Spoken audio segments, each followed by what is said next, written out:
টানা কয়েকদিন বৃষ্টি, নদীর জল ফুলে ফেঁপে উঠে বাঁধ ভেঙে সব গ্রাম ডুবে গেল।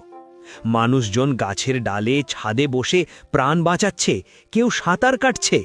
এই দুর্যোগের মাঝেই গোপাল দাঁড়িয়ে আছে উঁচু জায়গায়। ভয় নেই, শুধু দৃঢ়তা। সে দেখতে পেল ভেসে চলা মোটা ডালগুলো। সঙ্গে সঙ্গে বুদ্ধি এলো। ডালগুলো বেঁধে বানালো মজবুত ভেলা। লম্বা লাঠি নিয়ে ভেলায় এক এক করে বৃদ্ধা, নারী, শিশু সবাইকে উদ্ধার করতে লাগল।